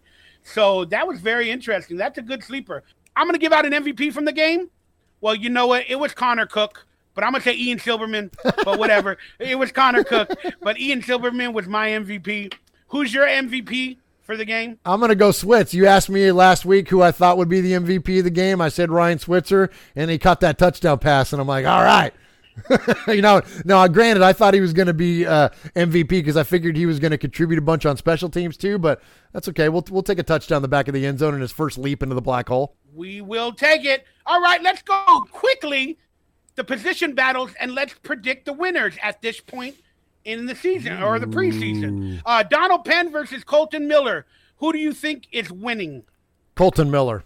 Donald Penn's already taken snaps at right tackle. I agree. Colton Miller is definitely winning. Connor Cook versus E.J. Manuel for the backup position. Who's winning? Who's winning is Connor Cook. Who's going to be on the team? I think that's debatable. I think it's Connor Cook is winning, and I don't even know if the Raiders are going to hold 3 quarterbacks going into the season. I do not know. All right, position battle, running back. This is a big one. Who is winning for let's call it the third backup spot for now? Jalen Richard, DeAndre Washington, or Chris Warren? I got to say Chris Warren. I got to stick with my guy on that, but that's just today. That could change next week. I'm going to say Jalen Richard. I liked what I saw out of Chris Warren, but I think at this moment, with Martin and Lynch being the power backs, let's say that, Jalen Richard is more important in the passing game at this moment and the blocking game, but that can change this game. All right, P.J. Hall versus Mario Edwards for the inside defensive lineman position. Yeah, I think P.J. Hall, you obviously invested a second-round pick in him, which is also what they invested in Mario Edwards Jr. But, Mario Edwards is faced with a lot of injuries, and we still have, it's still kind of an unknown with him a little bit, right? Where, at least P.J. Hall doesn't have much of a track record. He's got 1 preseason game under his belt, but from what we know and what he showed, you come up with a batted down pass and a sack in your first appearance ever in the NFL. Okay, so on the first play of the game that he went in. Yeah, so I'm going to go with him. He's certainly trending upward, so I'm going to go with P.J. Hall. Yeah, well, they took Mario Edwards from the defensive end position, put him in the interior this training camp. They wanted to see if they can salvage anything out of Mario Edwards, and apparently they cannot. I'm going with P.J. Hall. Everybody looks better than Mario Edwards so far. Markel Lee versus Emmanuel Lemur for the strong side linebacker. I'm going to go with Markel Lee, my best friend in the whole world, Markel Lee. He's clearly going to be fitted up for a green jacket. We don't want to talk about the Masters. He's clearly fitted up for a gold jacket. Oh, I'm kidding. But no, when you look at the production from Markel Lee, he was already being talked up last year, him and like Nicholas Morrow. Remember that? It was like, oh, these are going to be the next guys. And I'm like, yeah, easy with all that, and throughout the course of the year last year, he flashed at times, but man, all reports this year already is that he's matured in his play, and it's starting to show. We know he's a smart guy, Wake Forest guy. He's my dude, man. I'm rooting for him. So Markel Lee. I'll agree. Markel Lee looked amazing, and the reason they talked up the young players last year, right before the season started, is because they had nobody else. All right, let's go. Ryan Switzer versus Griff Whalen for, let's call it the 4th wide receiver, the slot wide receiver, or even the kicking and punting game. Whatever. Who's winning, Ryan Switzer or Griff Whalen? Ryan Switzer, he's got a little bit more versatility to him because he can work into the special teams. Plus, as we mentioned, play that 4th wide receiver role maybe. I don't know. I mean, I don't really know a lot about Griff Whalen. I was just really surprised that we saw him returning kicks. But there's a lot of guys that can return kicks on this football team. And if Jalen Richard makes the team, he's one that can do it. Does Griff Whalen bring any other value outside of that? I don't know. So I'm gonna stick with another one of my guys here, Ryan Switzer. Good call. The bigger name is Ryan Switzer coming from the Cowgirls. And Griff Whalen, look, he's decent, But Ryan Switzer has way more upside, has a bigger name, can play in the slot, can play punt returning, kick returning, and he could play in the red zone as proven in the preseason week 1 game. And then I just have to ask the question, where the was Seth Roberts? That's the dude. He's getting like $4.5 million. He's the dude you put on the field. If you're even trying to trade him, there's so much dead money. I don't know what's going on. I haven't heard. Is he injured, Murph? I haven't heard that. He wasn't even on the depth chart. Read the depth chart. He wasn't even listed on the depth chart. Where is Seth Roberts? Yeah, man. I think he's hurt. That's what I remember reading. I don't remember what the injury was, but yeah, I remember reading that he's been hurt. Somebody, maybe like Vic Tafer or somebody like that. That he wasn't at practice and he was stretching on the sidelines or something. I don't know, but yeah, where the F was Seth? I don't know. I don't know. I didn't hear that he was hurt. I follow the news every day. I read as much as I can. I don't retain information well. That's for damn sure. But I don't know what's going on, man. If I don't see anything from Seth Roberts this week, oh my God, he's getting so much money from us. I know, it's tough. Cut him. That's like, oh my God, I don't know if they can cut him. That's the worst part, is that we can't cut him because he's got freaking $4.5 million of dead money. So if you're going to eat the dead money, you might as well have him on the team. Let's see. They've discussed trading him. Let's see, blah, blah, blah. I hate researching during the middle of a show. But yeah, it doesn't specify his injury. It just says that he was injured going into the preseason game. That's all they said, unspecified. It's all right. Maybe I'll make a poster, and instead of, posting pictures, instead of calling it Where's Waldo, I'm going to call it Where the is Seth Roberts? And then I'm going to have him like hidden within all these wide receivers for the Oakland Raiders, wearing a striped shirt or something. It'll be fun. All right, let's get into it. Let's move on. That is our review. It is time for Stump Murf, which this week we're doing Madden Raider trivia because Murph went out and bought the Madden game. And then explain this picture. Explain your comment on this picture, because it was funny as heck. Well, I got my copy of Madden. My post says Madden 19 is trash. And then I ... and then I wrote there, I fixed it. And it's because I took I made my own cover with Derek Carr and replaced that sickly Steelers cover with Antonio Brown on there and put Derek Carr on there instead. So immediately it's funny because, there's been a history with Madden having the quote Madden curse, which hasn't been around for a while, thankfully. So that's why I felt comfortable enough with putting my own copy of Derek Carr. But a lot of people are like, no, Murph, what are you doing? Don't put him on there. And if he gets hurt, it's your fault. And I'm like, oh, great. But I can't. You can't be hurt after you're hurt. Exactly, you can't be right? hurt after you're hurt. Exactly. So I can't roll with a Steeler on my cover, man. I love Madden too much. I can't do that, man. There's just like I can't draft Steelers or Cowboys or Chiefs or Chargers or any of those idiots onto my fantasy team. I can't be rolling with a friggin' Steeler on my Madden. We're going to get you either. signed up in the coming weeks. In the next couple weeks, we're going to get you signed up to my Superfan League, and then we're going to discuss your picks after the draft. Okay. That'll be very, very fun. Right. But, yeah, you can tell with the picture your face is unhappy. And then with Derek Carr on the cover, you're very happy. So it was a funny picture. So that decided me to let's go into some Madden trivia. Interesting. Okay. And these questions are not amazing. They're not perfect. I don't know how much you know. There's a few trick questions in there. Okay. But, let's just have fun at it. So let's get right into it. This is Madden Raider trivia, and we're going to try to stump Murph. Okay. John Madden Raider trivia. Love it. All right. What year was Madden? There's no pictures on screen. Forgive me. What year was Madden the first game released? Ooh.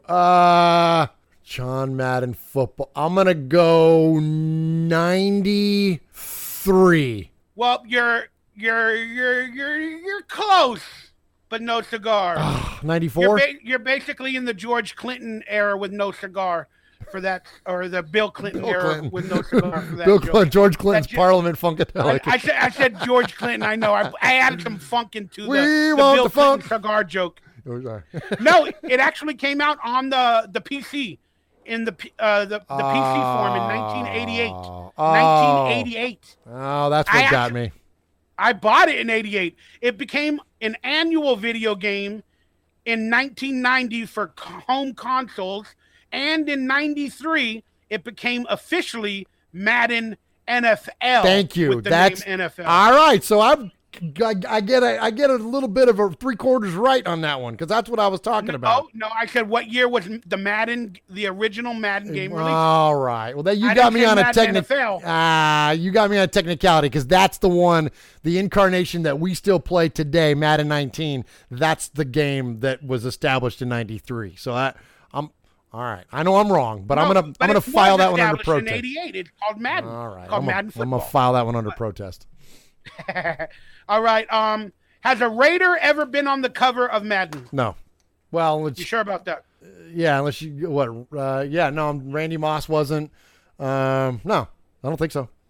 So no Raider's been ever on the cover of Madden. Well, other than Madden, I mean, if you count John Madden himself, then yeah. But outside of that, no. Damn it! I shouldn't have asked the question again.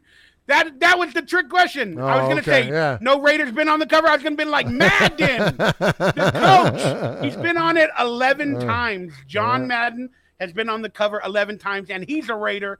So a Raider has been on the cover of Madden. He created the game. But no Madden player, though, has ever been on the cover, no. You know how much Madden gets every year for the rights to his name for the game? That's a cool question. No, I do not know. John Madden himself, how much does he get? $20 million. It's not wrong. That much. It's not that much. NFL Probably not. The NFL from EA in order their licensing gets $50 million every year from EA. John Madden gets $2. Okay, cool. Crazy, right? That's a good question. All right, who was the first player to grace the Madden cover? And this happened in 2001. The first time a player graced the cover was in 2001. What player was it? Don't look it up. No, Put your hands up. I'm sorry. No, yeah. Let's see. 04 was Mike Vick. So I'm first player. 2001. I'm gonna say it's not Sean Alexander, but it's somewhere in that range. 2001. He was a titan of the running game. Oh, was it Chris Johnson? He was a titan of the running game. Yeah, I'm gonna say Chris Johnson then. Yeah. Eddie George. Oh, stupid Murf. Yes, I knew that. I'm gonna curse. Shit, I knew that. That was dumb. You even gave it to me. That was dumb. I was thinking because Vince Young was on the cover one year too, and I'm thinking, Titan. It was Vince Young, and I'm like, well, Titan running, it must be Chris Johnson. But that was way off on the years. 2008 probably. I can't believe I missed that one. All right. How many defensive players have been on the cover of Madden? Well, I know that Polamalu has been on there because he shared it with Larry Fitzgerald one year. So that's one. I'm pretty sure Ray was on there. Let's see. Gosh, who else would it have been? That might be it. Because Watt's never been on. I'm going to say 2. You are absolutely correct. What's the guy's name? Sherman. Sherman was on it as well. Richard Sherman. But he was you're right. But they were on as the entire Legion of Boom. I did know that too. You're right. And he actually lobbied for Madden to put all of them on the cover, but they only had his picture on it. But then if you flipped it over, there was the rest of them, and on the load screens, it was the whole LOB. So I missed that one. So I got 2 out of 3. Yep. Yeah, Polamalu was on screen with Larry Fitzgerald as well, or on the box. Right. With Larry Fitzgerald for that Super Bowl run. Yep. So that's it for Madden trivia. Not bad. Yeah, not bad. We got some information. Yeah, okay. All right, let's get to the live phone calls from you, Raider Nation. Call every week. Please leave it under a minute. Ask a good question and get your rant online. And we will cut off the calls after the initial question because they are too long. But give us a call on the rant line. The number is on screen. Ask me and Murf a question, and we will answer it on air. Create a character. Give us your name, where you're from. Like Raider Godzilla we had last week. That was amazing. Come on, man. Create a character. And you get it? If we're going to pick the best calls moving forward, and you might win a prize. There we go. So that being said, next show, if you're the best call, the best character, you will win a prize, and we will contact you. Let's get into call number 1. Raiders, This is Raider Nick out here in the East Bay, Northern California. I just want to say I've been telling all these mothers about Chris Warren III. The boy's bad. It takes 18 months for these knees to heal. These injuries that these guys had, I think Gruden had a little consistency there in timing and research of the players that he picked up that were coming off injuries. And I just think he did a great job. We have a great draft. I think all these haters in the draft that didn't understand what he was doing, that just shows their football IQ and their lack of knowledge of the game and really understanding what a consultant does in the industry, in the construction industry. It's the same way. You learn, you see more in those jobs than you do working with one organization because you go around. And you're good. He's got to stay. He spoke about Chris Warren. Apparently, Chris Warren had an injury after college, and it took him a year to come back.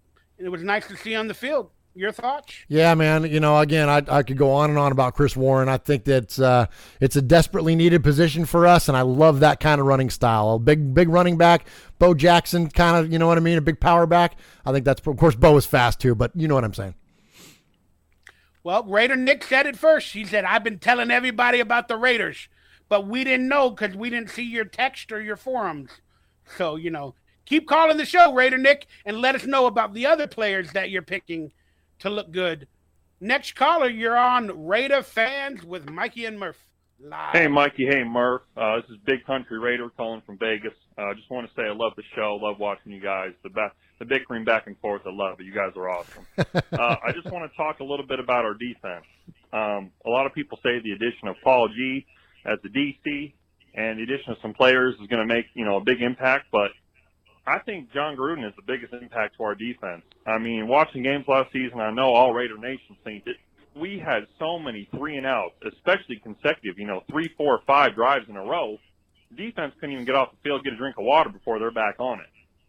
So I think them getting the time to, meet with Paul G on the sideline, get a drink of water, maybe watch some film, actually get a breather between, drives is actually going to be important. Watching John Gruden implement a scheme that, we don't get 3-and-outs a whole lot. We're going to be extending drives, 5, 6, 7-minute drives. I think that's going to be massive for our defense.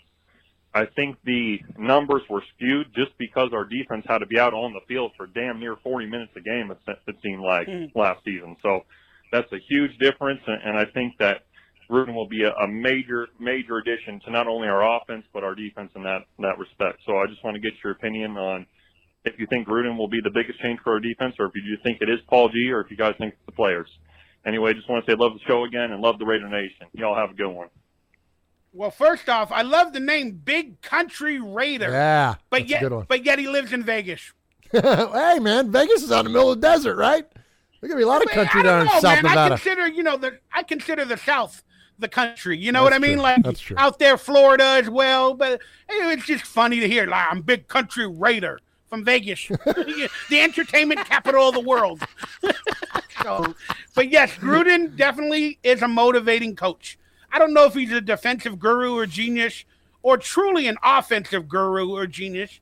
Let's just be honest with you. He's a motivational coach more so than a coordinator or whatever you want to say. And Madden was a motivational coach. Yes. And sometimes those can work in the NFL because players are insecure nowadays. And a lot of people think that Gruden's philosophy or anger won't mesh with today's player. Well, because today's players are all insecure. But you know what? I think Gruden knows how to treat them like a man after the fact of yelling, and I think everything will be fine. He's definitely an amazing motivator, so he helps the defense in my view as well. Yeah, I couldn't agree with you more. When you look at how head coaches actually apply change to a football team, it's not from a positional standpoint. Yes, there are things that happen like with Chris Warren in practice where Gruden was hands-on and talked to him about lowering his pad level, and then Chris Warren did, and the results were amazing. There are instances where things like that happen. But for the most part, when you talk to players and you understand how kind of an NFL team is structured, the head coach is the overseer. The head coach is the guy that's running the show. The positional guys, the coordinators, those are the guys that are actually the coaches of the team. So to answer his question, is it Paul Gunther, is it the players, or is it John Gruden?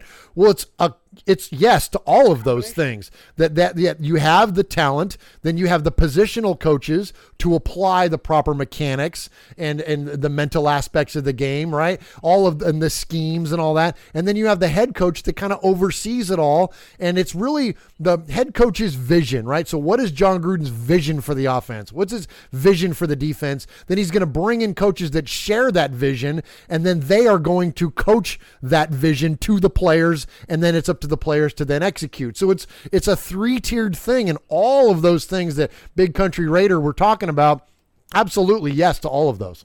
Thank you very much, Big Country Raider. Call again. Next up, we're going to go to the third call. What's up, Mikey? I need to write down names. Call from Cali. You already know him. We got to sign Mac, man. We got to sign him ASAP, because I see all these Bill fans talking about that they're going to get Mac on a trade, this and this. Hell no, Bill fans. Sorry for that. But I don't like no Bill fans, you know? We can't give up on Khalil Mack. He's our star player. We got to sign him already. We need to sign him ASAP. There's a lot of people talking that they're going to get him, this and that. And it gets me mad because he's a Raider. He's not no Bill. He's not no Bronco. He's not no nothing. He's a Raider. Raider for life, my boy. You already know, Mikey. Peace out. Love the show. Much support. Thank you. I mean, we talked about it a lot earlier. That's why the show went really long, partially. But it's a big subject for Raider Nation. It is, man. It's a huge subject. And Murf brought in some amazing information. So, again, I want to thank you, Murf. That was amazing. Whether the show was long or not, that was some real good stuff. I don't think we're going to sign Mac. I mean, he's going to be forced to come in. He's probably going to be tagged. But Raider Nation wants him signed, and Raider Nation does not want to see him in any other colors. And the trade rumors are, I haven't heard the Bills. Maybe you heard that, but I heard the Redskins, Cleveland Browns, and Packers. The 49ers, and the Giants, and the Packers as well. But thank you for the phone call. We all love Khalil Mack. We want him back. Quick thoughts, Murph? Yeah, here's something to remember when we're talking about whether there's a potential for him to be traded or not. Any team that's willing to trade for Khalil Mack is going to inherit the exact same position that the Raiders are in, which means that you're going to have to pay him a whole bunch of money. Now, there are teams out there. We saw what the Dolphins did with Ndamukong Suh. Like we've seen teams do dumb stuff in terms of salary before for non-quarterback positions. So it's possible, but the probability of it, though, is a lot lower. The more probable solution is, Mikey, I got to give it to you, man. You're the first one that opened my eyes to this concept, and the more They're not saying it on the media. But I haven't heard one person say that he can be franchise tagged. I haven't heard it. Twice, and he doesn't have to be franchise tagged this year. So think about this, guys. He could be a Raider for 3 more years, whether he likes it or not. And guess what? If you don't show up to play while you're under contract, then your year still it doesn't count. So the Raiders retain his rights no matter what. If he doesn't show up this year, guess what? He's going to have to show up the next year. So the Raiders, although Khalil has all the leverage in terms of performance, the Raiders have all the leverage on paper. Like he's not going to be able to force this team to trade him, and they very likely could do what Mikey's talking about: play him this year, tag him 2 more years, and then let him walk. Look, it sucks, man. This is a crappy one because you want players. These are all-time, all-world type guys that you do all you can to get guys like this on the roster. But, look, sometimes, man, there's a business to be had when it comes to building a team as well. But, Mikey, I'm with you, dude, and you're right. No one is bringing that up. And that's why I think it's so important, again, for us. And I'm going to shut up because it's going to get long. But it's so important for us to look at everything and consider everything. Look, you got a couple of knuckleheads on a YouTube show like this that can generate a possibility that no one else is talking about. So generate those other possibilities on your own, Raider Nation. Think about everything. Okay, I'm going to be quiet now. I guarantee you Mac's agent knows about the franchise tag and the scenario that we're proposing. I guarantee you Mac knows it. That's why he's holding out even harder for even maybe a trade because of that fact. But again, the other team, like you stated, Murph, they're going to have the same situation. and they have to get him a new contract as well moving forward. Great Khalil Mack talk, bad situation. Let's go to the last caller. Hey, what up, Mikey Raider? This Heavy Head, man. Raider Nation for life. Hey, look, man. I'm getting really tired of hearing about this whole Khalil Mack situation. Now, in the media, every time I go on my Google account, I'm seeing a different article when I Google Khalil Mack's name about him being traded to this team or that team or this team or that team. A lot of moves that John Gruden has made, I got to admit, I don't like some of them. He's getting too many old veterans, in my opinion.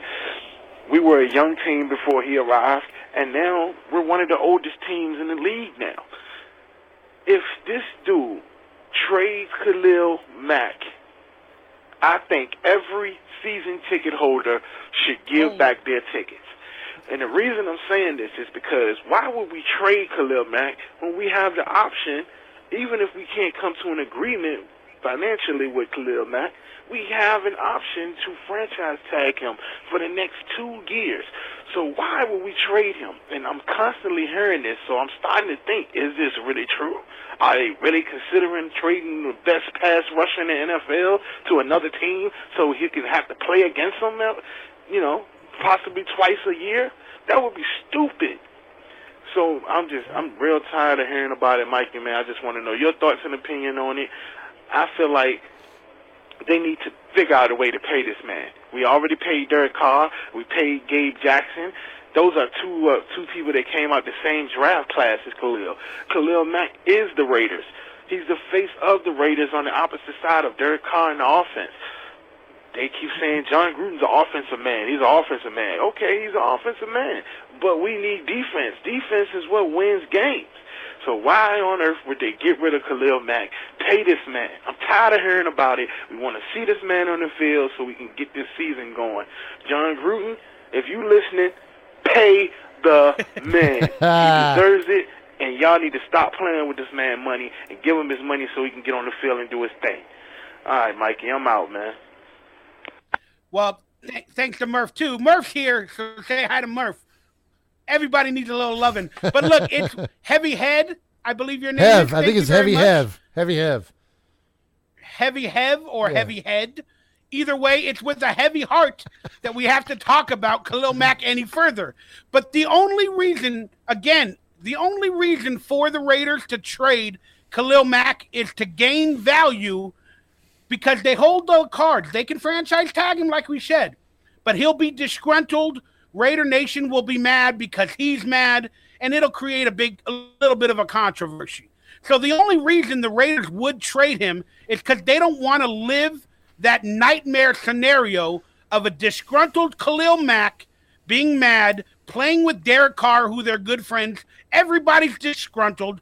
Raider Nation's mad he didn't get a contract. He didn't get his money. It'll be the whole Le'Veon Bell situation again. And that would be the only reason they would trade him, is to avoid, that type of controversy, in my opinion.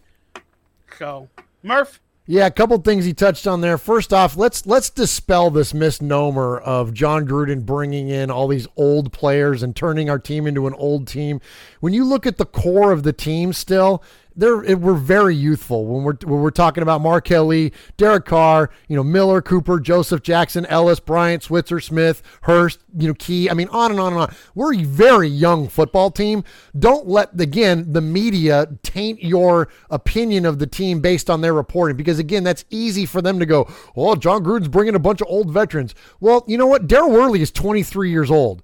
How old are we really? You know what I mean? Like, yeah, he's brought in guys like Hall and Derek Johnson and whatnot, but these are mentor positions. These aren't long-term positions. These are guys that are going to help share knowledge with the youth of our team, and then they're going to move on. These guys aren't going to be around forever. Don't buy into that. When you actually look at the core of our roster and look at the core of the 22 guys that are going to be playing on Sunday, they're freaking young, man. We're still a very young football team. The other thing he said there I think is an interesting concept is that John Gruden might listen to our show. Like, that's cool, man. And so if he is, then coach, yeah, hey, please sign Khalil Mack. Well, we know for a fact Greg Papa listens. That's true. That is true. We know for a fact Greg Papa listens. All right. Thank you guys very much for the phone calls. Appreciate it. Keep them coming next week. There will be prizes attached for the best question and call and character. Let's get right into it. It is now time for the game preview. The Raiders face the Rams in L.A. Raiders are home in L.A. at the Coliseum where they used to play versus the Lambs at the Coliseum this Saturday, August 18th. Give me your expectations, Murph. What do you want to see that you didn't get from game one in the preseason? Well, when we talked about the game one game, I mentioned that I wanted to see a lot of, consistency and quality in the execution of things, right? We wanted to start to see we wanted to see clean snaps and exchanges. We wanted to see no penalties. We wanted to see, I was interested to see how the flags were going to be thrown, all those things. And we saw all that in week one. So I'm going to continue on that thread, and I'm going to say I would hope to see us build on those things. The second they say well, there's a lot of different terms that people throw around for which one's the most important of the preseason games and blah, blah, blah. Most people agree that it's the third one. And, so the second one, I just want to see some carryover. Are we going to see Doug Martin? I don't know. Can Chris Warren continue the path that he's been on? Can the secondary, stay hot? I don't know how much of the Rams starters we're going to see. The Rams might be the most hyped team in football. I mean, the Cowboys are always at the top of that list, but for teams that aren't the Dallas Cowboys, the Rams might be up there as far as teams that are most hyped going into the season. And really, with merit. I mean, they had a great year last year, and the players that they brought in, I think that it's certainly deserved. Now, what all that turns into, though, as far as terms of chemistry and all that, you never know, right? Like when you dream team a football team, it typically doesn't pan out the way that you would expect it to. So I think the Rams are kind of set up for a letdown. But anyways, as that relates back to the Raiders, I think the Raiders continue to do what they did this last week. Keep the game clean. Don't outthink yourself. Nice, simple game plan. As you mentioned, Gruden, he got a little creative with some of the play calling, but don't get too crazy with it. Let's not try to, do too much too soon. And so as long as we continue that thread, again, not a lot of flags, nice, clean exchanges. I think that's what we can hope for. And that's what I would expect to see. Look, those are very perfect expectations from this game. I expect more of the same. Again, this is not the big game, the game 3, where the starters play a lot, but the starters and all that will play a little bit more. And that's what I expect. I expect to see Colton Miller against starters for the Rams, whether it be Ndamukong Suh or whoever else. I want to see more experience from Colton Miller and the young players in this game. I want to see Ryan Switzer, have to go against coverage of Aqib Talib if they play and stuff like that. It's just going to be very, very good to watch. But I expect more of the same. I expect Gruden to keep his foot on the pedal, and I expect him to run the ball a lot more this week because they had success last week. How about let me ask you this, Mikey, something that I want to hear your perspective on. What do you think about the Raiders coming back to the LA Coliseum? I know that was the foundation of your fandom, and the Raider Nation represents in Southern California as well as they do anywhere, and that's including the Bay Area. What do you think about the Raiders coming back to the LA Coliseum? I think it's great. It'll be great for the traditional LA Raider fans and the ones that have stayed here and stayed true to them. It's going to be a fun time, and it's just going to be with John Gruden back. It's kind of like, I don't know, it's like shades of the LA Raiders again. Even though Gruden wasn't in LA, the LA Raider fans know Gruden, and it's just going to be amazing. And I really wish they'd come out with a different, like an LA Raider jersey or, something like that. Or I wish John Gruden would wear an LA Raider hat just for 1 week in the press conference or something like that. I just think that would be because the Raiders, look, we've moved on. It's not LA, it's not Oakland, it's not Vegas, it's all of them. It's nation, it's worldwide. You know what? So Oakland fans, if you're a Raider fan, not a city fan, start wearing the LA Raider hats. Start wearing the Vegas Raider hats when they come out. Maybe not till then, I understand you, but you know what? Show some pride in the team and not the city. And I think it would be fun fashionable and fun to do. Improvements. What is one major improvement from either a position or a player or whatever that you want to see this week, Murph? Well, I certainly want to see improvement in terms of representation. We want to see Seth Roberts. We want to see Gary and Conley. We want to see Obi Melifon. We want to see these guys in Raider jerseys, playing in Raider football games. That would be awesome. But as far as, building on what we saw already, I think that, continued improvement from Colton Miller. I mean, I don't know. He got the flag early. That was a little disheartening. I mean, I know he had a good game overall, but to see the laundry come out that early, that was a little disheartening. So I want to see some improvement there for sure. Where do they need to improve? Name a position where you truly think they need to improve a lot. All right, well then I'll say wide receiver. I mean, yeah, they had some production out of it in this. And again, I don't know what the expectation is. That's the thing that's funky about this is that what are the expectations for wide receiver in the second preseason game? I don't know. I want to see them, do what they tried to do with Martavis. I want to see them do that successfully. I want to see, they had the long, but Sierra hedge again because they did have the long pass to Johnny Holton. So I don't know, Mikey. That's a tough one, man, because it's so many variables. But I guess if I had to pick one position, gosh, I don't know, man. I guess I already said it, so I'll stick with it. I'm gonna say offensive line. Let's see an improvement there because it's gonna have look if they have even close to the starting pass rush on the field. That's a night and day difference in football teams when you take the Lions versus the Rams. The Rams have even without Aaron Donald, the Rams are a much better team on defense and especially in their front seven than the Lions ever hoped to be. So if the offensive line is really going to have to do their job when it comes to this game. I could see that. Improvements, I want it in interceptions because we couldn't get an interception to save our life last year. And I know it's only the preseason, but we didn't get one in game one. And I don't want the lingering effect from last season to continue with our young cornerbacks' minds.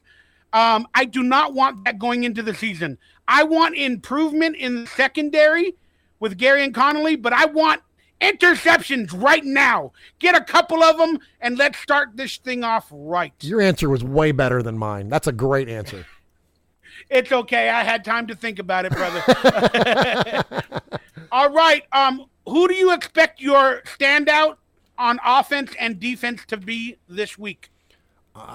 Man, I'm gonna fanboy out until I have a reason to not. I'm gonna say Chris Warren on offense. He's gonna get plenty of action because now that he's shown that he's got some capability, the Raiders are gonna tap into that, and they're gonna get. He got 13 carries this last game. I could see certainly another 13 plus 10, or let's just say 10 plus carries in this game. We'll see if he can equal that 6.6 yards average that he had in the first game.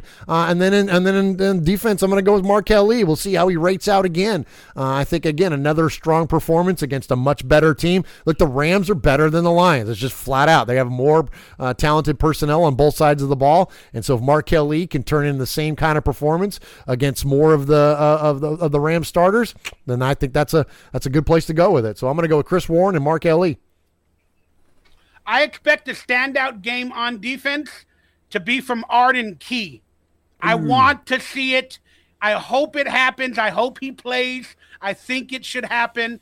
So I'm going to go out on a limb because the defensive linemen, the interior, played pretty good with P.J. Hall and Hurst, but we didn't see much from the defensive ends in the first preseason game, a la Bruce Irvin and Arden Key, or Khalil Mack for that matter. But I want to see Arden Key. I think he'll be the standout. I think they'll give him every opportunity to stand out in this game. That's my defensive standout. On offense, I'm going to go with the made man. That's right. I'm talking about Martavis Bryant. They threw him the ball 11 times this game. He only had 1 or 2 catches, but they're trying to get him involved. And against the Rams secondary, the big stars like Aqib Talib and all those other players, it kind of might be like a Michael Crabtree revenge game where Martavis Bryant's attitude and his charisma comes out because he's going to have Derek Carr and all the quarterbacks throwing to him. So Martavis Bryant will be a standout, and Arden Key. Give me your prediction, your final score, basically, for the game. Man, and an MVP. Wow, shout out to you, dude. You almost nailed it. I was like looking at the score last week, and I'm like, okay, right now it's 13-10. And it was like late in the third quarter. I'm like, if this game ends, freaking Mikey is going to have nailed this. So you're the better predictor than I am. But I always expect to see high-scoring games because I'm always expecting to see something happen that is unexpected. I'm expecting, some guy late that's the fourth corner to like blow coverage and then have somebody like Switzer take off for a touchdown. So I'm going to go with another high-scoring game, although I think that don't kill me, Raider Nation. I never pick them to lose when it counts, but in the preseason, they're not going to win all their preseason games. I don't know, maybe they will, but I'm going to say they lose this one, but not because of the starters. I'll say that they lose it because of what the third and fourth stringers are doing for us, the guys that aren't going to be on the team, and I'll say that the Raiders lose a close one, 28-35. Wow, that's pretty damn high scoring. Yeah. So again, it's not going to happen. I'm terrible at these preseason predictions. It's awful. You'll probably nail it again. You predicted the Raiders to be 16-0 during the season, and you can't even give them a preseason victory at home, basically in the LA Coliseum. I'll never pick them to lose. Oh, that's right, the LA Coliseum factor. See, this is where you're better at this time. All right, I'm going to go Raiders 28-21. I'm going to change my prediction. All right, good to hear. Because Gruden doesn't want to lose. He doesn't want to lose in LA. This might be, one of the last times they play. Well, probably the last time they play in the LA Coliseum, right? I don't know. I don't know what's going to happen. We'll figure it out. We'll see. Yeah, could be. Vegas Very well might could get be. rid of him in 3 years. Vegas might get rid of him in 3-4 years. I don't know what's going to happen. All right. Basically, you're on the fence, so you should be arrested. All right. Non-committal. No, I'll take the Raiders. Give me the Raiders 28-21. That's my final prediction. All right. Who's the MVP? Who do you think is going to be the MVP? Chris Warren. Motherfreaking Warren. I'm saying that he's going to go for over 100 yards and 2 touchdowns. Woo! All right. My prediction is the Raiders, this is going to be a big game, continuing the progression. They scored 16 points in the first game. This week, they're going to add basically a touchdown on top of that. So it will be 23 points for the Raiders, and the Rams will score 19. I'm throwing that out there. I don't know why. Raiders win 23-19. I don't even know if that's possible, but I don't care. I like the number. Sounds good and groovy. The Raiders win, and they're going to have some big pass plays to Martavius Bryant, and he will be the MVP in this game, Martavius Bryant. All right, give me a bold prediction, something that might happen or a stat. I think I just did. I'll go with that Chris Warren prediction. I think that he breaks 100 yards and gets 2 touchdowns. He got 86 yards on 13 carries. Now the Raiders see they have something in him. They're going to feed him because that's what you do, right, in the preseason. And we've seen it before from guys like George Atkinson III. You know what I mean? Like you see these preseason standouts, and you see it all over the league. It's not just the Raiders, but you see these people, these guys will have big games because the teams are trying to figure out if they really are if there's something genuine in them or if they're a preseason-y type fluke player. So I think they're going to feed Chris Warren, man. So I'm saying over 100 yards and 2 touchdowns. That's my bold prediction. Did I say the Raiders 23? Yes. I meant 24 because you can't do that in terms of math. You get it. I'm sorry. I meant 24. Yeah, you could. Raiders win 24-19. Sorry. You could get 2 touchdowns and then kick 17, that's 20, like four field goals. 3. No, that's 3. What I meant. Yeah, 3 field goals. Yeah, 3 field goals, 2 touchdowns. No, hey, Eddie Pinheiro is on fire, dude. You never know. Yeah. No, the Raiders get 3 touchdowns and 1 field goal this week. Okay. So 24-19. 24-19. My bold prediction, Martavius Bryant, 2 touchdowns, over 100 yards. That's my bold prediction. Beautiful. Bam! Uh-oh, I changed this wrong screen. But there it is. There's our long 2.5-hour show again. It's 2 hours, basically. It's 2 hours, it came back. It's 2 hours. It came back. Well, thank you for a wonderful show. Unfortunately, we had to do this offline, and we're going to upload it later. But stuff happens, Murf. Yes. But I appreciate you giving us all the good info on this show. It was an amazing show. And stay tuned. Hopefully every week we can go live. I don't know what's going on with my internet. I got to figure it out, Raider Nation. But again, Murf came with the big info. Murf brought it to us, and we had a good show. And what a great start to the season, the preseason albeit, but football is back. Woo! Gruden is back. Mondays and Mike and Murf are back. And we are pumped. You got any shout-outs, Murf? Yeah, shout out to you, brother. You know, we had major technical difficulties yesterday, but you hung with it, and we still, stayed committed to the show and brought the best possible product that we could. So I hope you all enjoy it. Appreciate all the wonderful feedback that everybody's been giving to us here on the show. It's awesome. Keep it coming. Let us know what you like, what you don't like. Some of it we'll pay attention to. Some of it we won't. We always ignore the haters, but we love the support from Raider Nation. And just remember, it's one family. That's what Raider Nation is all about, and so we love you all. Thank you. I'm flattered that you care enough about us to give us your feedback. And I'm flattered that you care enough about what we have to say to respond to it. That means a lot. So thank you for watching us. Please like and subscribe to the show. Support Mikey and I both on social medias. You can find me on anything Raiders Fan Radio. You can find everything at Murf's Fan Cave. Find me on Twitter _Murf. That's MURF, and it's all in the show links. I know, but just thank you guys. I cannot appreciate you enough. This is a lot of fun, man, and Mikey, and I'm really enjoying the Mondays with Mikey and Murf, man. It's a good time. It's a really good time. We're trying to do it big. We're trying to change the game every day. We love you, Raider Nation, and we are officially out. Now let's sing the theme song so you all can get sick of it every day and get on out of here. We'll see you next Monday on Mondays with Mike and Murf. It's Mondays, actually on Tuesday with Mikey and Murf. We talking Raiders and football dirt. Because we are a new Raiders talk show. We having good times. Let's go. It's Mondays with Mikey and Murf. Yeah, we'll see you next week, Raider Nation. Love ya.